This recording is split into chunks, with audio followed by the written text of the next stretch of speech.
సమాజ సేవ అంటే పంచమహాయజ్ఞాల్లో ఒకటనమాట. సో అటువంటి సమాజ సేవ మహాయజ్ఞంలో మనం ఎంతోమందిని ఇన్స్పైర్డ్గా ఉండే ఫిగర్స్ చూసాము. అలాగే రాష్ట్రీయ స్వయం సేవక్ నుంచి ఇక్కడ ఈరోజు మనతో ఉన్నారు ఈరోజు శ్రీ ఏలే శ్యామ్జీ గారు. సో వారి ప్రయాణం ఎలా జరిగింది, అలాగే ఇక్కడ మనకు ఈ సుల్తాన్ బజార్లో ఉన్న ఇక్కడ YMIS సంస్థలో బ్లడ్ బ్యాంక్ ఏర్పాటు చేయడం జరిగింది. అలాగే నేటి యువతకి వారిచ్చే ఇంపార్టెంట్ మెసేజ్లు ఏంటి, సమాజ సేవలో ఎలా పాలు పంచుకోవాలి, మనం ఇంకా ఈ దేశాభివృద్ధికి మనం ఎలా తోడ్పడాలి అనే విషయం మీద కూలంకషంగా చర్చించుకోవడానికి ఈరోజు మనం శ్యామ్జీ గారి దగ్గరకు వచ్చాం. నమస్తే జీ. నమస్తే. సో శ్యామ్జీ గారు, ఈరోజు ఇంత విస్తారమైన మీ ప్రయాణం RSSలో అలాగే హిందూ జాగరణలో ఎలా జరిగింది మీది, కొంచెం మాకు మా ప్రేక్షకులకు చెప్పగలుగుతారు? రాష్ట్రీయ స్వయం సేవక సంఘంలో సాధారణంగా చిన్న వయసు నుంచే సంఘంలో చేరుతారు. బాల్య వయసు నుంచే వాళ్ళ లోపల దేశభక్తి, సత్సంస్కారాలు, మంచి గుణాలు, అనుశాసనము, క్రమశిక్షణ, పెద్దల్ని గౌరవించడము, తర్వాత నెమ్మదిగా ఈ మొత్తం దేశం నాది, ఈ సమాజం నాది, ఏ దేశంలోనైతే నేను జన్మించానో ఆ దేశం గురించి నేను పనిచేయాలి, ఏ సమాజంలో నేను జీవిస్తున్నానో ఆ సమాజం గురించి పనిచేయాలి అనేటువంటి ఆలోచన సంఘ శాఖలో చిన్న వయసు నుంచి నేర్పించడం జరుగుతుంటుంది. సంఘ శాఖలో పెద్ద కార్యక్రమాలు ఏముండవు, అతి సాధారణమైనటువంటి కార్యక్రమాలే జరుగుతుంటాయి. చిన్న ఆటలు, వ్యాయామాలు, లాఠీ తిప్పడము, సూర్య నమస్కారాలు, యోగా, ఆటలు, తర్వాత దేశభక్తి గీతము, ఒక మంచి సూక్తి, సుభాషితము, తర్వాత చివరిలో ప్రార్థన, భారతమాత యొక్క ప్రార్థన, మనకు కావలసిన గుణాలు, ఇవి పరమేశ్వరుని కోరడం ప్రార్థనలో జరుగుతుంటుంది. దీని ద్వారా నెమ్మదిగా వ్యక్తిలో పరివర్తన వస్తుంటుంది. అందుకని వ్యక్తి నిర్మాణము అనేటువంటి కార్యము ఈ సంఘ శాఖలో జరుగుతుంటుంది. స్వామి వివేకానంద ఏ వ్యక్తులనైతే కోరుకున్నారో అట్లాంటి వ్యక్తుల నిర్మాణం ఈ సంఘ శాఖలో జరుగుతుంది. గత 100 సంవత్సరాలుగా సుమారుగా ఈ పని దేశమంతటా జరుగుతూ ఉన్నది. దేశంలో సుమారుగా 60,000 గ్రామాల్లో సంఘ శాఖలు జరుగుతున్నాయి. 60,000 గ్రామాల్లో ఇట్లాంటి వ్యక్తుల నిర్మాణం జరుగుతుంటుంది. ఈ వ్యక్తులే సమాజంలోకి వెళ్ళి అనేక పనులు, మంచి పనులు, సమాజ హితం కోసం, దేశాన్ని రక్షించడం కోసం, సమాజంలో పరివర్తన కోసం పనిచేస్తూ ఉంటారు. సో ఆ విధంగా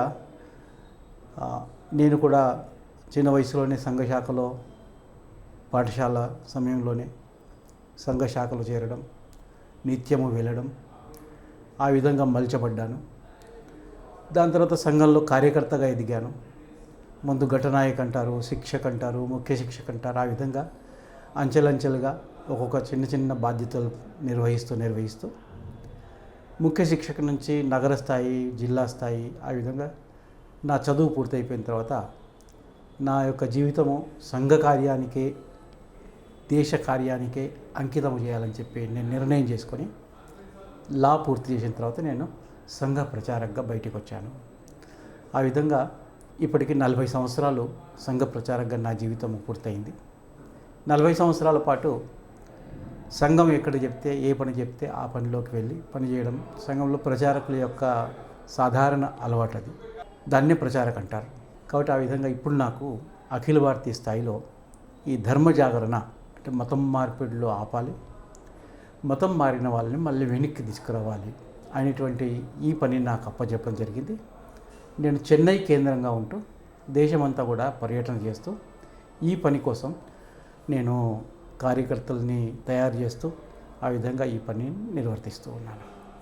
ఇప్పుడున్న కండిషన్స్ కానీ ఇప్పుడు మనం చూస్తున్నాం చాలా మటుకు బయట నుంచి వస్తున్న మీడియా కానీ సోషల్ మీడియా కానీ మన కుటుంబ వ్యవస్థ మీద దెబ్బ కొట్టే చేస్తున్నారు. ఈ వెబ్ సిరీస్లు కానీ అటువంటి నేపథ్యంలో మనకి ధర్మ జాగరణ నుంచి ఎటువంటి ఛాలెంజెస్ వస్తుంది, మనం ఎలా చేస్తే బాగుంటుంది అనే దాని మీద ఎలా ముందుకు వెళ్తుందండి ఇది? కుటుంబ వ్యవస్థలో ఇవాళ మార్పులు వచ్చాయి. మా చిన్న వయసులో ఉన్నటువంటి కుటుంబ వ్యవస్థ ఇప్పుడున్న కుటుంబ వ్యవస్థలో కూడా చాలా తేడాలు ఉన్నాయి. చాలా మార్పు వచ్చింది. పూర్వకాలంలో మన దేశంలో ఉన్నటువంటి కుటుంబ వ్యవస్థ ఇప్పుడున్న కుటుంబ వ్యవస్థ ఎంతో మార్పు తేడా మనకు కనిపిస్తుంది. ఉమ్మడి కుటుంబాలు ఇవాళ లేవు. చిన్న న్యూక్లియర్ కుటుంబాలు వచ్చాయి. అందుకని భార్యాభర్త, ఒక్కరు ఇద్దరు పిల్లలు, దీంతో కుటుంబం అని అనిపిస్తుంది. కానీ మన హిందూ కల్పనలో కుటుంబం అది కాదు. కుటుంబం అంటే భార్యాభర్త, పిల్లలు, వాళ్ళ తల్లిదండ్రులు, నానమ్మ, తాత, అమ్మమ్మ, తాత, చిన్నాయన, చిన్నమ్మ, పెద్దనాయన, పెద్దమ్మ, వాళ్ళ పిల్లలు, మామ, అత్త, వాళ్ళ పిల్లలు, ఇదంతా పెద్ద కుటుంబం. కాబట్టి ఈ కుటుంబము ఇవాళ లోపించింది. అందుకని పిల్లలకి తాత అంటే ఎవరో తెలియదు, మామ అంటే ఎవరో తెలియదు, చిన్నాన్న అంటే ఎవరో తెలియదు, పిన్ని అంటే ఎవరో తెలియదు. ఈ విధమైన స్థితి వల్ల ఏర్పడింది. అందుకని కుటుంబంలో ఇట్లాంటి మార్పు రావాలి. దానికోసమే కుటుంబంలో ఇవ్వాల్సినటువంటి సంస్కారాలు కూడా పిల్లలకి అందరూ ఉన్నప్పుడు ఇచ్చే సంస్కారాలు వేరు, న్యూక్లియర్ కుటుంబంలో వచ్చేటువంటి సంస్కారాలు వేరు. అందుకని న్యూక్లియర్ కుటుంబంలో వచ్చేటువంటి సంస్కారాల కారణంగా నేర్పేవాళ్ళు లేరు అక్కడ. ఇవాళ నేర్పేవాళ్ళు లేని కారణంగా పిల్లలకి ఏమి సంస్కారాలు అవ్వడం లేదు. తల్లిదండ్రులు ఇద్దరు ఉద్యోగస్తులు, ఉదయం వాళ్ళు వెళ్ళిపోతారు, పిల్లలు స్కూల్కి వెళ్ళిపోతారు. పిల్లలు స్కూల్కి వెళ్తారు, మేము ఆఫీసులకు వెళ్తాం కాబట్టి పిల్లలు ఎట్లా ఉంటారు అని చెప్పేసి భయంతో హాస్టల్లో చేర్పించేస్తున్నారు. హాస్టల్లో ఆయాల చేతుల్లో పెరుగుతున్నారు. ఆయాలకి ఏ సంస్కారం ఉంటుందో ఆ సంస్కారాలు మెల్లిమెల్లిగా వీళ్ళకి వస్తున్నాయి. అక్కడ వార్డెన్కు తెలియని విషయాలు చాలా ఉంటాయి. వార్డెన్ ఏ సంస్కారాలు నేర్పాలో ఆ సంస్కారాలు వాళ్ళకి నేర్పడం లేదు. కనుక పిల్లలు కేవలం ఒక చదువుకున్నటువంటి పశువుల్లాగా తయారవుతున్నారు. కాబట్టి కుటుంబ వ్యవస్థలో వచ్చిన లోపం ఏది? కుటుంబం అంటే ఒకరికి ఒకరు జీవించడం. భార్య కోసం భర్త జీవిస్తాడు, భర్త కోసం భార్య జీవిస్తుంది. తల్లిదండ్రుల కోసం కొడుకులు జీవిస్తారు, చెల్లెళ్ళ కోసం, అక్కల కోసం, అన్నల కోసం, తమ్ముళ్ళ కోసం సోదరుడు జీవిస్తాడు. పిల్లల కోసం తండ్రి జీవిస్తాడు, తండ్రి కష్టపడతాడు. పిల్లల సంస్కారాలు నేర్పడం కోసం తల్లి కష్టపడుతుంది. నానమ్మ, తాతలు పిల్లలకి ఏ విధమైన సంస్కారాలు అందించాలో అందుకని పురాణాలు, రామాయణం, భారతం, భాగవతం ఇట్లాంటివి చెప్తూ ఉంటారు. కాబట్టి ఇది మామూలు కుటుంబంలో లభించాల్సిన సంస్కారాలు. ఈ సంస్కారాలు ఇవాళ పిల్లల్లో లోపించినాయి. అందుకని పిల్లలు కేవలము చదువుకున్న పశువుల్లాగా తయారవుతున్నారు. ఇవాళ దేశంలో అనేక సమస్యలు, అత్యాచారాలు, దోపిడీలు, దొంగతనాలు, మోసము ఇవే జరుగుతున్నాయి. కారణం ఏమిటి? ఇది మోసం చేయకూడదు అని చెప్తే కదా ఎవరికైనా, పిల్లలకి, తల్లిదండ్రులు కానీ పెద్దలు కానీ. అత్యాచారాలు చేయకూడదు అని చెప్తే కదా. మాతృవత్ పరదారేషు అంటే నీ భార్య తప్ప మిగతా వాళ్ళందరూ తల్లితో సమానము అనేటువంటి విషయాన్ని చిన్నప్పటి నుంచి నేర్పితే కదా అత్యాచారాలు జరగకుండా ఉండేది. ఇట్లాంటి అనేక సంస్కారాలు, ఏ సంస్కారాలు నేర్పాలో ఆ సంస్కారాలు లోపించడం వల్ల ఇవాళ ఇట్లాంటి స్థితి దేశంలో మనం చూస్తున్నాం. దానికి రాష్ట్రీయ స్వయంసేవక సంఘమే ఒకటే పరిష్కారం. చిన్నప్పటి నుంచే మన దేశము, మన ధర్మము, మన మహాపురుషులు, మన తల్లిదండ్రులు, మన కుటుంబంలో ఏవైతే సంస్కారాల లోపం ఉందో అది ఇక్కడ సంఘ శాఖలు ఇస్తుంటాం. అందువల్ల వ్యక్తి నిర్మాణం ఇక్కడ జరుగుతుంటుంది. కాబట్టి సంఘం ఇట్లాంటి ఏ లోపాలు సమాజంలో వచ్చాయో వాటిని పూరించేటువంటి పని సంఘం చేస్తున్నది. అలాగే ఇక్కడ ఇంత దైవ కార్యం లాంటి ఇక్కడ బ్లడ్ బ్యాంక్ ఏర్పాటు చేశారు. సో ఈ కోవిడ్ సమయంలో కూడా, కష్టమైన కాలంలో కానీ ఎక్కడ ఒక ఇంత మంచి నగరానికి నడిబొడ్డైన ఈ సుల్తాన్ బజార్ ఏరియాలో ఏర్పడింది. దీన్ని ఇంకేమైనా విస్తరించే కార్యక్రమం ఏమైనా ఉందా? దీనికి ఏంటంటే కోవిడ్ సమయంలోనే కాకుండా నేను గత 40 సంవత్సరాల నుంచి సంఘ ప్రచారంగా ఉన్నప్పటి నుంచి ఈ బ్లడ్ డొనేషన్ రక్తదానము గురించి నేను పనిచేస్తున్నాను.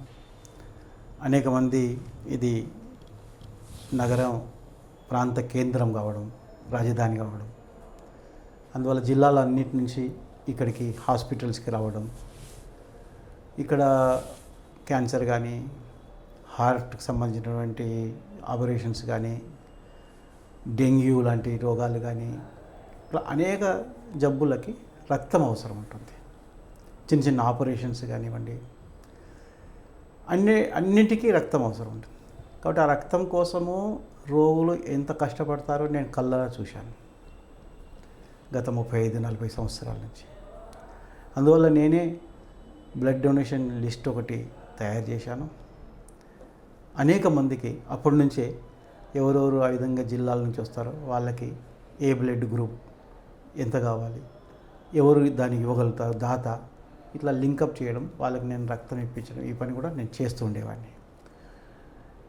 దాని తర్వాత కరోనా సమయంలో ఈ లోటు చాలా ఎక్కువ కనిపించింది. కనుక కరోనా సమయంలో వచ్చినటువంటి ఇబ్బందులన్నింటినీ, డెంగ్యూ ప్లేట్లెట్స్ తగ్గిన కారణంగా అనేక మంది నాకు తెలిసిన వాళ్ళే చనిపోయారు. సో దాని కారణంగా ఇవన్నీ చూసిన తర్వాత ఒక బ్లడ్ బ్యాంక్ ఒకటి పెట్టాలనే ఉద్దేశంతో చాలా సంవత్సరాల నుంచే మా టీం అంతా అనుకుంటున్నాం. సంఘంలో సేవాభారతి, సేవా కార్యకర్తలు, సంఘ కార్యకర్తలు అందరూ కూడా ఆ కళ ఇక్కడ ఈ ఓఎంఏఎస్ భవనం నిర్మాణం సమయంలోనే అనిపించింది. ఇక్కడ ఒక ఫ్లోర్లో ఈ బ్లడ్ బ్యాంక్ ఒకటి పెడితే బ్లడ్ తీసుకోవడం కానీ ఇవ్వడం కానీ, ఒక లిస్ట్ ఒకటి, డోనర్స్ లిస్ట్ ఒకటి పెద్దది ఇక్కడ తయారు చేసుకోవడం కానీ, ఎవరికి ఎప్పుడు ఏ అవసరం వచ్చినా సరే ఆ డోనర్స్ ద్వారా మనం వాళ్ళకి రక్తం ఇప్పించవచ్చని, దాని తర్వాత ఇక్కడ దాని ప్రాసెసింగ్ కానీ, ప్లేట్లెట్స్ కానీ, ఇక డాక్టర్స్ని కూడా పెట్టడం కానీ, గ్రూప్స్ కూడా నిర్ధారణ చేయడం కానీ, ఇట్లాంటి అన్ని విషయాల కోసం కానీ బ్లడ్ బ్యాంక్ ఉంటే బాగుంటుందనే ఉద్దేశంతో ఈ బ్లడ్ బ్యాంక్ పెట్టాము. ఈ బ్లడ్ బ్యాంక్ ఇప్పుడు ఇక్కడ ప్రారంభమైంది.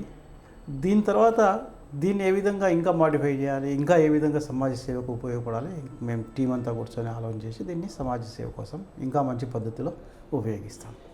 ఇంకోటి చివరి ప్రశ్న అండి. చాలామంది యువతకి ఉంటుంది మనసులో, నేను కూడా సమాజానికి ఏదో ఒకటి చేయాలి, కానీ వాళ్ళకి ఏంటంటే సరైన డైరెక్షన్ లేకుండా, లేకపోతే నేను చేసేది ఏమైనా ఇంపాక్ట్ చూపిస్తుంది అది సొసైటీ మీద అనేది ఉంటుంది. అటువంటి యువత చెయ్యాలని ఉంది, కానీ సరైన మార్గం లేని యువతకి మీరు ఇచ్చే ముఖ్య సందేశం ఏంటండి వారికి? యువతలో ఇవాళ 2 ఎక్స్ట్రీమ్లు ఉన్నాయి. ఒకటేమో లగ్జరీస్ వెంట పరిగెత్తడము, సుఖభోగాలు అనుభవించడము, కేవలం తాగి తందనలాడడం, ఈ విధంగా ఒక వర్గం మనం చూస్తున్నాం. కానీ రెండో వైపు ఆధ్యాత్మిక భావాలు, దేశభక్తి, ఏదో సమాజానికి చేయాలని కోరిక, తపన ఉన్నటువంటి వర్గం కూడా యువతలోనే 2 ఎక్స్ట్రీమ్లు మనకు కనిపిస్తున్నాయి. కాబట్టి మెల్లమెల్లగా ఎవరైతే ఈ భావాలు ఉన్నటువంటి వ్యక్తులు ఉన్నారో ముందు వాళ్ళ ద్వారా కొన్ని కార్యక్రమాలు ప్రారంభం చేయడం చేస్తున్నాం. ఆ విధంగా అనేక మంది యువకులు ఆ విధంగా ముందుకొచ్చి పనిచేస్తున్నారు, సేవా కార్యక్రమాలు పాల్గొంటున్నారు. కోవిడ్లో శ్మశానంలో కూడా వెళ్ళి శవాలని, వాళ్ళ ఇంటి బంధువులే శ్మశానం దాకా రాకుండా శవాన్ని ముట్టుకోకుండా ఉన్న స్థితుల్లో ఇట్లాంటి భావాలు కలిగిన యువకులు ముందుకొచ్చి శవాలను తీసుకొని పోవడం, పూడ్చడం, కాల్చడం, చేయడం ఇవన్నీ చేశారు. కాబట్టి ఆ విధంగా మహిళలు కూడా, కేవలం యువకులు మాత్రమే, యువతులు కూడా ఆ విధంగా ముందుకొచ్చి కోవిడ్లో పనిచేశారు. కోవిడ్ ఉదాహరణ ఎందుకంటే రీసెంట్గా జరిగింది కాబట్టి చెప్తున్నాను. ఇట్లా గత అనేక సంవత్సరాల నుంచి ఇట్లాంటి యువకులు, యువత మన దగ్గర ఉన్నారు. ముందు వీళ్ళ ద్వారా కొన్ని మంచి కార్యక్రమాలు ప్రారంభం చేశాము. దీని ఉదాహరణగా ఎవరైతే అటువైపు వెళ్తున్నారో, పాశ్చాత్య దిశలో నడుస్తున్నారో వాళ్ళను కూడా మెల్లగా అట్రాక్ట్ చేసి వాళ్ళని కూడా ఇటువైపు తిప్పే ప్రయత్నం జరుగుతుంది కూడా. అయితే ప్రతి ఒక్కరు కూడా ఎక్కడో చోట, ఎంత లగ్జరీస్కి అలవాటు పడ్డ వాళ్ళు కూడా, బాగా సుఖభోగాలకు అలవాటు పడ్డ వాళ్ళు కూడా ఎక్కడో చోట రియలైజ్ అవుతారు ఖచ్చితంగా. నిరంతరంగా వాళ్ళని మనం కలుస్తూ, మాట్లాడుతూ, ఇట్లాంటి విషయాలు చెప్తూ ఉన్నప్పుడు తప్పకుండా ఎక్కడో చోట వాళ్ళలో కూడా మార్పు వస్తుంది, మంచి మార్పు. అట్లాంటి వాళ్ళని మెల్లిగా ఇటువైపు, ఎప్పుడైతే కనీసం 50-60% ఇట్లాంటి వాళ్ళు తయారయ్యారనుకోండి, మిగతా వాళ్ళు కూడా మెల్లగా ఇటువైపు మొగ్గే అవకాశం ఉంటుంది. కనుక ఆ ప్రయత్నం మనం చేస్తున్నాం, చేయాలి తప్పకుండా. చాలా సంతోషం అండి. ఇంత బిజీ షెడ్యూల్లో మాకు కొంచెం సమయం కేటాయించారు, చాలా సంతోషం. సంతోషం, చాలా సంతోషం. నమస్కారం. నమస్తే.